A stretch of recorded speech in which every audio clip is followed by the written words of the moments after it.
집을 사는 게 사치인 걸까요? 가족을 위해서라도 집을 마련하고 싶지만 지금 형편에 무리해서 샀다가 하락하기라도 하면 영영 가난해서 못 벗어날까봐 무서워요. 지금은 미루는 게 나을까요? 저희 아버지는 소위 말하는 욜로족이세요. 본인이 하고 싶은 일을 하시겠다며 무리하게 귀농하셨습니다. 이곳저곳 빚만 지시고 수입은 거의 없는 상황입니다. 다 커서 알게 된 사실이지만 지금까지 어머니께 생활비를 단 한 번도 주지 않으시고 신용카드로 긁으라 하셨다 해요. 지금 저는 어머니와 3명의 동생들과 살고 있습니다. 이번에 할머니와 할아버지도 함께 모시게 됐는데 좁은 빌라에서 7명이 함께 살고 있어요. 가족을 위해서라도 좀 더 큰 집이 필요할 것 같아 청약을 넣었습니다. 부양 가족 수가 많아서인지 다행스럽게 당첨이 되었어요. 안도하던 것도 잠시였습니다. 대구에 미분양이 너무 많아졌다는 뉴스를 보고 미치는 거 아닌가? 그냥 지금이라도 팔아야 하나 고민입니다. 당첨된 집은 8억 8천인데 저희 돈이 9천만 원만 들어간 상태예요. 나머지 돈이 다 대출이라 더 불안한 것 같아요. 잔금을 감당할 수 없을 것 같아 전세를 줄 계획이었는데 아버지가 저와 어머니 명의로 1억을 이미 빌리셔서 전세 대출도 안 나올까 걱정입니다. 제가 욜로한 것도 아닌데 욜로하다가 골로 간다는 말을 뼈저리게 느끼고 있어요. 7가족이면 적어도 방 4개는 필요하다고 생각했는데 차라리 조금 더 작은 집을 구하고 저랑 여동생은 원룸에 따로 나가 사는 게 나을까요? 매일 쪽잠 자가며 아르바이트 하시는 어머니, 저녁에는 수업하러 가느라 밥도 제대로 못 챙겨 드시는 어머니, 적지 않은 나이에 고생만 하다가 일찍 돌아가시기라도 하면 어쩌나 저는 너무 두렵고 무섭습니다. 제 손으로 우리 집 가난을 정말 간절히 끊고 싶습니다. 청약 당첨된 집을 팔고 대출을 갚아버리는 게 나을까요? 저희 가족을 도와주세요. 여러 가지에 대해서 이제 얘기를 하셨는데 이분이 지금 현재 대구에 계세요. 대구에 계시고 7식구가 살다 보니까 방 4개가 필요한 상황이에요. 그래서 이제 40평대 아파트를 분양을 받았고 8.8억짜리 집인데 대출이 한 7억 정도 필요한 상황입니다. 대출액은 너무 많은데 소득이 너무 이제 뻔하다 보니까 여러 가지 연끌 매수인데 또 이제 사실 대구가 요새 좀 시장이 안 좋잖아요. 그러다 보니까 좀 이걸 어떻게 해야 되는지 좀 불안해가지고 이제 문의를 하신 것 같아요. 사실 이게 좀 어려워요. 왜 어렵냐면 이제 사실은 그러니까 뭐 이런 일을 선택할 때는 이제 저는 기본적으로 딱 이제 2가지를 봐요. 첫 번째는 이제 한다, 하지 않는다, 가져간다, 가져가지 않는다. 그러니까 포기하면은 사실은 이분은 9천만 원 손실이에요. 네. 만약 이분이 이걸 가져간다라고 하면은 연끌을 해야 되는 상황이고 이분이 2024년 입주인데 대구는 2024년 입주 때 아마 클라이막스로 최악의 상황이 될 겁니다. 네. 또 2024년이 아니라 입주하고 나서 2년 뒤가 되면 제가 볼 때는 그래도 네. 이익을 볼 확률이 훨씬 커요. 연끌한 비용까지 다 포함해서 현재 기준으로 봤을 때 이분이 사실 8억 8천을 받았잖아요. 저는 한 11억 정도 보고 있습니다. 그러면 이제 얘 지금 전세가는 현재 기준으로 저는 한 6억 5천 정도. 그러니까 길게 가져가면 이득을 볼 것 같은데 가는 길이 험난한 거네요. 네, 그러니까요. 그러니까 이분이 이걸 좀 견딜 수 있을까? 그 잔금도 가능할까? 좀 이런 생각이 들고 네. 돈만 본다 치면은 전세도 사실은 아까 6.5억이 현재 시세라고 했는데 2년 뒤에는 네, 입주 물량이 그렇죠. 있기 때문에 네. 아마 빠질 거예요. 그런 거에 대해서 본인이 리스크 대비가 되면 저는 좀 해볼 만하다? 라고 생각이 들어요. 왜냐면 이분이 지금 9천만 원을 포기하고 다른 거를 해서 그 이상으로 뭔가 메우기에는 사실은 이분이 투자 실력이나 여러 가지 현재 상황에서 다른 대안이 있을까? K장녀. 예, 그렇죠. 예. 진짜 이게 지금 몇 명이에요, 이게. 참 대단해요. 진짜 대단하다. 그러면 이거 버텨야 됩니까? 저는 버틸 것 같아요, 개인적으로. 이제 아마 이분이 물어보신 거는 아직 결혼을 안 했기 때문에 네. 부모님을 생각하고 할 거거든요, 사실은. 사실 이 집이 어떻게 보면 부모님 노후 자금이 될 거거든요. 근데 웬만한 월급쟁이들이 자산을 1억 불릴 수 있는 게 부동산이 그래도 제일 낫지 않나? 라고 생각하거든요. 많이 좀 안타까운 건 실거주 해결이 못할 것 같아서 이분 소득이나 여러 가지 이걸 저희가 따로 받아봤잖아요. 그래서 네. 그런 게 조금 약간 마음이 좀 안타깝긴 한데 그래도 돈은 될 것 같고 뭐 이분의 어떤 그 8억 8천 이런 거는 뭐 전세가나 봤을 때는 제가 볼 때는 뭐 원금 보조도 되면서 되지 않을까라고 생각이 들어요, 개인적으로. 네.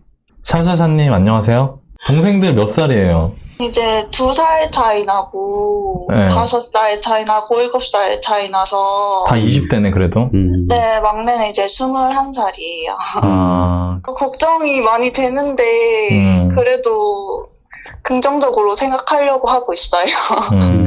좀 전에 너바님 말씀하신 거 봤어요? 저는 사실 이제 대구 시장이 워낙 안 좋으니까 바로 빨리 팔아버리라 하실 줄 알았거든요. 근데 이제 존버를 하는 거를 추천을 해주셔가지고 네. 어떻게든 저랑 엄마랑 전문가님들 말 듣고 하는 게 좋지 않을까 생각하고 있어요. 잘 이해가 안 가거나 궁금한 게 있나요? 팔게 된다면 이런 생각을 계속 했어가지고, 네. 엄마 청력이 이제 날아간 거잖아요. 어쨌거나 그렇게 되면. 그러면 계속 이제 제 청력도 계속 넣고 있으니까, 다시 뭐 도전을 해봐야 되는 건지, 아니면은, 아빠 대출을 먼저 갚고, 투자 자금을 모으면서 공부를 하는 게 맞는 건지, 여러 가지로 그냥 많은 생각이 드는 것 같아요. 사장님, 혹시 그 전매 제한이라고 알아요? 이게 뭐냐면, 아까 제가 이제 왜 포기하면 9천만 원 손실이 나야 된다고 했냐면, 네. 이 집은 전매 제한이 있기 때문에 입주 때까지 못 팔아요. 네네네. 근데 이제 알아요. 문제가 뭐냐면, 그 입주 때는, 아마 이 집이 별로 시세가 좋지 않을 거예요. 네네네. 근데 그때 2년에 4년 정도 버티면 괜찮은데, 네. 이제 그 시기에 이제 팔게 되면 되게 안 좋은 가격에 파시게 될 거거든요.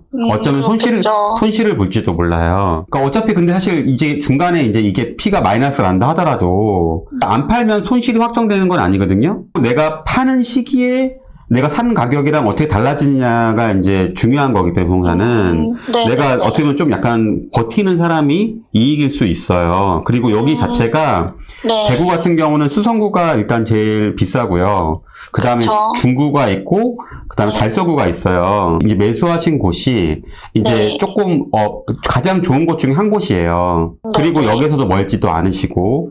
네. 그래서 아마 그리고 그 주변에 이제 새로 입주되는 아파트가 되게 많으면서 아마 그 그렇죠. 아파트가 들어갈 때쯤이면 그 주변이 되게 깨끗한 택지 지구로 되게 좋아질 거예요. 네네. 그리고 그러니까 입주하고 나서 한 2년, 4년 정도 뒤에 그러면은 그 동네 달서구가 사실은 그래도 대구에서 약간 분당 같은 곳이라서 서울로 따지면은 그래서 그 동네 부자들이 거기를 또 좋아할 거거든요. 평수도 좀 크기 때문에. 네. 네, 그래서 조금 잘 버티면 제가 볼 때는 충분하게 괜찮은 가격 될 거다라고 말씀드리고 싶어요. 근데 그런 부분들을 자세하게 좀 잘 지키셨으면 좋겠어요, 개인적으로. 자, 이제 방향은 잡혔죠? 그럼 이제 어떻게 할지 좀 생각을 해봅시다. 좀 정리하면 전매 제한이기 때문에 어차피 못 판다. 그러면 네. 여기가 24년 6월 입주잖아요. 근데 일단 이걸 알아야 돼요. 시장 상황을. 그 시장 상황을 이해하기 위해서 필요한 기본적 배경 지식을 얘기할게요, 먼저. 그건 뭐냐면 입주가 많다. 새 아파트가 많이 지어진다. 내가 동네에 버스 타고 지하철 타고 반월당에 친구 만나러 갔다 집에 오고 이러다 보면 여기저기 크레인이 보인다. 이러면 어떤 걸 생각해야 되냐면 집이 많이 지어질 거고 저 집들이 지어지면 그 집들의 사람들이 어떻게 되겠어요? 들어가겠죠. 그럼 그 사람들은 어딘가에서 이사를 나와서 들어가겠죠. 그런데 그 이사 나온 집을 채워줄 사람들보다 지어지는 집이 더 많으면 집이 비겠죠? 집이 비면서 전세가가 떨어지는 거예요. 그리고 대구는 전세가가 떨어질 때 매매가가 버텼던 적이 한 번도 없어요. 그러니까 그런 부분들이 지금 시장에 공포로 온 거고요. 대구에서 부동산 거래를 해보신 분들, 대구에서 내 집 마련해서 오래 살아보신 분들은 이거를 어른들은 아시는 분들이 많을 거예요. 네. 그런 심리가 지금 완전히 잡혔어요, 거기는. 그렇게. 그러니까 지금 안 좋은 거거든요. 그러면 앞으로 언제까지 집이 이렇게 지어질까가 중요한 거예요. 네네. 지금 대구에 새로 지어지는 집이 몇 채냐면 올해 2만 세대가 좀 넘고요. 그리고 내년에 3만 5천 세대 피크예요. 우리 지금 샤샤샤님이 가지고 있는 집이 입주하는 24년도에는 다시 2만 세대대로 내려와요. 근데 물론 대구는 13,000, 14,000 세대가 넘어가면 전세가 안 올라요, 잘. 그러니까 지금 적정한 물량에 2배씩 들어가는 거예요. 심지어 내년에 3배가 들어가요. 그러면 무슨 얘기냐면 24년에 이 집, 우리 분양받으신 집이 입주할 때가 되면 전세가 엄청 많이 내려가 있을 확률이 높다는 거예요. 그러니까 너바나님께서 아까 이거 입주 때 좀 힘든데 이때 진짜 잘 버텨야 되는데 이렇게 얘기를 하신 거예요. 특히 여기 지금 가지고 계신 게 입지가 나쁘지 않고 위치도 나쁘지 않고 브랜드고 그렇기 때문에 입주하고 나서 2년 뒤에는 전세가가 빠르게 회복이 되거든요. 통상적으로. 네, 그러니까 그때까지 잘 버텨야 된다 이거예요. 대구 입주 시장이. 그럼 이제 방향은 정해졌어요. 내가 이런 상황 때문에 입주 상황 때문에 힘들어질 거는 맞지만 그래도 버텨야 된다 라고 정했죠. 그러면 어떻게 버틸지 한번 생각을 해볼게요. 우리 지금 한 달에 소득이 510만 원이죠. 지출이 한 절반 정도. 그럼 저축도 절반. 그럼 이거 입주가 24년이니까 2년이 남았죠? 한 달에 250만 원씩 2년 모으면 6천 정도 모을 수 있어요. 그죠? 지금 계약금 9천만 원은 우리 샤샤샤님 댁내 돈으로 냈고 네. 현금으로 지금 4천 정도 있잖아요. 그러면 현금으로 지금 가지고 있는 4천에 6천 더 모으면 1억 정도를 만들 수가 있어요. 거기에 계약금 9천이 들어갔으니까 입주 때 우리 자본은 분양가 8억 8천 중에 1억 9천 정도가 우리 돈. 그럼 7억이 대출이어야 돼요. 그 이전 방송에서 윤석열 정부 그 부동산 정책 할 때 생애 최초는 80%까지 대출 나온다고 했잖아요. 근데 혹시 모르니까 그냥 70%라고 할게요. 그러면 이 집 8억 8천짜리 집에 70% 대출 나온다고 하면 6억 정도 된단 말이에요. 그러면 담보대출로 6억은 받을 수 있어요. 그럼 이제 1억이 모자라죠. 그럼 1억을 어디선가 만들어야 돼요. 그러니까 지금 샤샤샤님 미션 첫 번째, 1억을 어디선가 만든다. 그래서 잔금을 치러요. 그러면 부담해야 되는 돈이 얼마 정도 될 거냐면 담보대출 금리 4%, 그 1억 만든 돈 신용대출 같은 거 금리 5% 정도 가정하면 월 원리금 부담액이 350만 원 정도 될 거예요. 그러면 지금 500만 원이잖아요, 소득이. 그럼 350만 원 빚 갚고 150으로 7식구가 살아야 되는 거예요. 네. 지금 와요, 느낌? 네네네. 네, 그죠? 그럼 어떻게 해야 돼요, 2년 동안? 허리띠 졸라매고 모아야겠네요. 돈 모으는 것도 중요한데요. 네. 2년 버티고 전세를 주면 된단 말이에요. 2년 실거주 2년을, 왜냐면 2년 해야 되는 이유는 네. 거기 전세가 너무 바닥일 테니까, 그때가. 저, 그러니까 2년이 지나면 아까 입주 물량이 줄어드니까 전세가 회복될 거라고 했잖아요. 네. 그러면은 그 전세금 받은 걸로 대출의 상당 부분을 갚을 수 있다 이거예요. 물론 내가 거기 살 수는 없어요, 이 집에. 근데 이 집을 지켜야 되니까 하는 말이에요. 네. 그러면 저라면 이렇게 할 것 같아요. 지금 한 달에 500이잖아요, 소득이. 월 지출을 300만 원 정도 한다고 가정했을 때 7식구가 그 대출 나가는 것만 보수적으로 350이고 거의 400만 원 나간다 생각을 해야 될 것 같거든요, 한 달에. 네. 2년 동안. 300 생활비 쓴다 치면은 미니멈 700만 원 이상을 벌어야 돼요. 네. 그 우리 7식구가 같이 힘을 합쳐서. 근데 그게 뭘 해서 늘릴지는 고민해봐야 돼요. 그리고 내가 솔직히 나 이런 얘기 하는 게 너무 마음 아픈데 우리 동생들 있잖아요. 동생들도 이걸 알아야 돼요. 근데 저희도 계속 저랑 엄마랑 이제 계속 저축을 같이 하고 있는데 이제 동생들도 이제 알바해서 자기 용돈 자기 벌어서 그렇죠, 쓰고 있었거든요. 그렇죠. 진지하게 설득을 해봐야겠네요.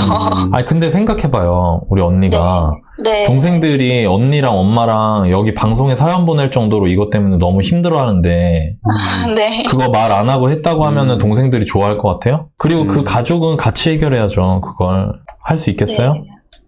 네네, 이해했습니다.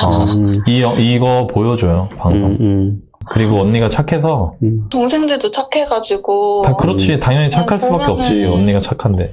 사연님, 일단은 근데 그런 게 있는 것 같아요. 제가 이제 나이가 좀 많은 아저씨라 그럴 수도 있는데 아니에요. 제가 이제 저도 어떻게 보면 제가 집안에서 조금 그래도 잘 살다 보니까 네. 집안의 대소사나 여러 가지 문제에 대해서 해주고 있어요. 저는 그냥 제 좋은 마음에서 여러 가지로 했는데 네. 나중에가 지나고 나면 조금 애매하더라고요. 다른 형제들도 그러니까 그거에 대해서 뭐 되게 고마워하고 이런 거보다는 당연하지. 형이 형편이 되니까 아니 동생이 형편이 되니까 그런가 보지. 그리고 때로는 조금 나도 부모님한테 이렇게 뭔가 이렇게 하고 싶은데 네가 혼자 독차지하고 다 하니까 이런 얘기도 하더라고요. 동생들한테도 어떻게 보면은 기회를 주세요.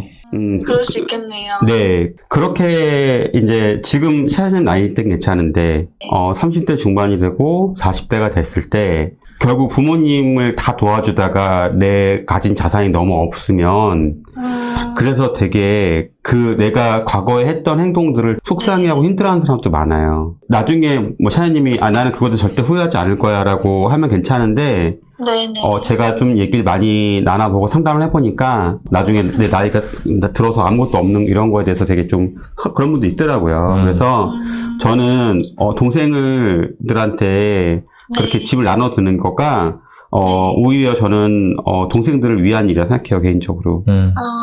네. 잘 알겠습니다. 네, 그래야지 그 친구들도 마음속에서 사람이 다 그렇거든요. 사람이 그런 게 있어요. 누군가한테 얹혀가면 되게 좋을 것 같죠? 아니에요. 사람은 누군가한테 나눠주고 도와주고 누군가한테 더 내가 뭔가 나눠줄 수 있을 때 더 행복해요. 그러니까 동생들한테도 그런 기회를 주세요. 혼자 너무 짐을 지르면 하지 마시고요. 네. 네네네. 감사합니다. 네. 우리 K장녀 화이팅! K장녀 화이팅! 그리고 이게 얼마나, 이 형제 많은 게 얼마나 복이에요. 맞아요. 그죠? 저는 그렇게 생각해요. 네, 그러니까. 그건 진짜 복이니까 꼭 슬기롭게 하셨으면 좋겠고, 마지막으로 절대 팔지 마세요. 전세를 주라는 거예요. 전세 주고, 뭐, 같은 평수에 다른 집 전세로 가시거나. 왜냐면 그걸 팔면 나중에 그런 집을 살 수가 없어요. 그리고 네. 나중에 형제들이 다 독립하게 되면은 그게 어머니나 할머니, 할아버지 노후자금으로 쓰일 수 있거든요. 그쵸. 예, 물론 그때 이제 일부 또 우리 목도 가져 나와야지. 나도 벌어서 갚았으니까, 그죠? 네네. 근데 지금같이 안 좋은 시장이라고 해서 내가 실거주로 괜찮은 입지에 괜찮은 걸 파는 거는 나중에 후회할 소지가 되게 많아요. 네네. 그러니까 안 팔고 네. 잘 가져가실 수 있어. 잘 지켰으면 좋겠어요. 내가 지킬 집이다 생각하세요. 아셨죠? 네, 감사합니다. 네.